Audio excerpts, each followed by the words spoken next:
بھائی صاحب آپ نیب کے ہاتھوں بڑے عرصہ تک یہ بھگت رہے ہیں، جیل بھی کاٹی ہے، اور کل جو ہے نیب کے چیئرمین نے استعفیٰ دے دیا، اور ان کا یہی کہنا تھا کہ مجھ سے پریشرائز کر کے لوگوں کے خلاف مقدمہ، کیا اس قسم کی بھی کوئی بات ہے؟ یہ اب بھی پریشرائز کر رہے ہیں سیم اسی طرح جس طرح آپ کے خلاف اگر ہوا؟ دباؤ کون ڈالتا ہے؟ دیکھیں، یہ آفتاب سلطان صاحب کو میں تھوڑا جانتا ہوں، لیکن اچھا جانتا ہوں. وہ بہرحال ایک فرض شناس اور دیانتدار آدمی ہے، اور میں ان کی بڑی عزت کرتا ہوں اور ان کی عزت کرتا رہوں گا. اب وہ جو بھی واقعات ہیں ان کے بارے میں تو وہی بتا سکتے ہیں.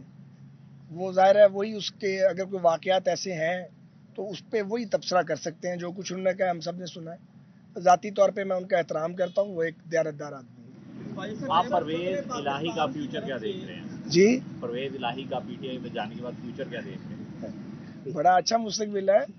پرویز الہی صاحب کو بھی مبارک، اور عمران خان صاحب کو بھی. ایک جیسے اکٹھے ہو گئے ہیں ایک جگہ پہ. اور پی ٹی آئی والوں کو مبارک ہو. کیا کہتے تھے، صاف چلی شفاف چلی. اور پرویز الہی صاحب کو جو برے برے لقب دیتے تھے وہ عمران خان صاحب ہی دیتے تھے. میں تو وہ ورڈ بھی ان کے بارے میں یوز نہیں کرنا چاہتا. تو جن کو وہ گالیاں دیتے ہیں، ضرورت پڑنے پہ ان کو سینے سے بھی لگاتے ہیں، سر کے اوپر بھی بٹھاتے ہیں. ضرورت کے تحت وہ کسی کو بھی کچھ بھی بنا سکتے ہیں. تو اب مستقبل جو ہے وہ پی ٹی آئی کا اور اس کے نوجوانوں کا، وہ پرویز الہی صاحب کے صاحبزادے محسوس ہوتے ہیں. تو اچھی بات ہے، ہمیں مبارکباد دینی چاہیے پی ٹی آئی کو. پرویز الہی صاحب کی ایک آڈیو آئی ہے، تو اس پہ حکومت کیا ایکشن لے رہی ہے؟ کوئی کمیشن وغیرہ بنا رہی ہے تحقیقات کے لیے؟ حکومت کی طرف سے کوئی رد عمل دیا ہے اس پر؟ دیکھتے ہیں، تھوڑا دن انتظار کریں گے. خواجہ صاحب یہ بتائیں کہ آپ ہمیشہ میرٹ کی بات کرتے ہیں. آج کل عمران خان کے پلستر پر بڑی باتیں ہو رہی ہیں، اور کہا جا رہا ہے کہ گرفتاری سے بچنے کے لیے پلستر میں چھپ کر بیٹھے ہیں.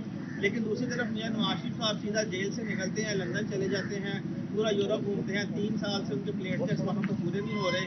لیکن اس بارے میں آپ نے کبھی ذکر نہیں کیا کہ نواز شریف صاحب بھی بھاگ کے گئے ہیں. میرا تو ویو پوائنٹ بالکل ڈفرینٹ ہے. جب آپ قاتلوں کے گھیرے میں پھنس جائیں اور آپ کو پتا ہو کہ آپ کو مارا جا رہا ہے تو وہاں سے بچ کے نکلنا چاہیے. میری ذاتی رائے ہے یہ. ان کی بیماری بھی ایک ریئلٹی ہے نواز شریف صاحب کی. وہ شدید بیمار تھے اور ان کو عمران خان کی حکومت نے باہر جانے دیا تھا، کیونکہ وہ ان کو خطرہ ہو گیا تھا کہ یہ کہیں گلے نہ پڑ جائے سارا کچھ. خوشی سے باہر نہیں ان کو بھیجا تھا. تو وہ ان کی قسمت اچھی تھی کہ وہ بچ گئے، ان کی جان بچ گئی. مشرف دور میں بھی ان کے ساتھ یہی کچھ ہوا تھا. بڑی لمبی جیل کاٹ کے گئے ہیں. اس بگوڑے کی طرح تو نہیں جو بیٹھا ہوا ہے اور زمان پار سے باہر نہیں نکلتا، اور عدالت ترلے منتیں کر رہی ہے کہ جناب آئیں ضمانت کرا لیں. یہ بھی ایک عجیب تماشا ہے کہ شاہد خاقان عباسی 20 پیشیاں بھگت چکا ہے. ایک پیشی پہ کل ٹریفک میں پھنس گئے، چند منٹ کی ڈیلے ہو گئی، ان کی تو ناقابل ضمانت وارنٹ جاری. اور عمران خان کے ترلے کیے جا رہے ہیں کہ آؤ آگے ضمانت کروا لو. یہ انصاف کا کیا نظام ہے؟ اس طرح نظام چلتے ہیں انصاف کے؟ اس طرح کس کا اعتماد قائم رہے گا اس نظام عدل پہ؟ اسی لیے یہ اعتماد ٹوٹ رہا ہے. ویسے حکومت بھی سعد رفیق جو ہے وہ انتقامی سیاست کے سخت خلاف ہے، لیکن اب جو وفاق میں حکومت آئی ہے، ایف آئی اے، اینٹی کرپشن، نیب، جتنے بھی ادارے ہیں وہ پی ٹی آئی کے رہنماؤں کو بلا رہے ہیں. پھر جو چننے مننے سے مقدمات ہیں وہ بھی دائر کیے جا رہے ہیں. شیخ رشید کو جس طرح گرفتار کیا گیا، تو کیا یہ انتقامی سیاست کی روش جو ہے وہ پاکستان میں ختم ہوگی؟ اور دوسرا، آرٹیکل 57 کے تحت جو صدر پاکستان نے کہا ہے کہ الیکشن کی تاریخ دے دی جائے، کیا انہوں نے اپنے اختیارات سے تجاوز کیا ہے اور وفاق کیا کرنے جا رہا ہے؟ یہ دو بالکل الگ سوال ہیں. جو پہلا سوال ہے وہ میرے خیال میں بہت پرٹیننٹ ہے کہ سیاسی انتقام ختم ہونا چاہیے، لیکن اس کے لیے آپ کو حکومتوں کو ان کی طبی عمر پوری کرنی دینا ہوگی.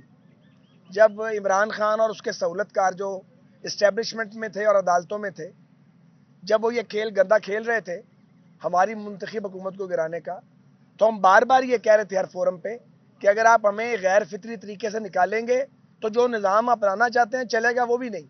ایگزیکٹلی وہی ہوا نا. تو وہ نظام نہیں چلا. اب بات یہ ہے کہ یہ کھیل شروع نہیں کرنا چاہیے نا. جب آپ کھیل شروع کرتے ہیں تو پھر یہ نہیں ہو سکتا کہ جو بیج آپ بوئیں گے وہ کاٹیں گے نہیں. عمران خان کے ساتھ تو کچھ ہوا ہی نہیں ہے. کیا ہوا اس کے ساتھ؟ وہ محفوظ ہے، اللہ انہیں محفوظ رکھے. ان کا خاندان بھی بچا ہوا ہے.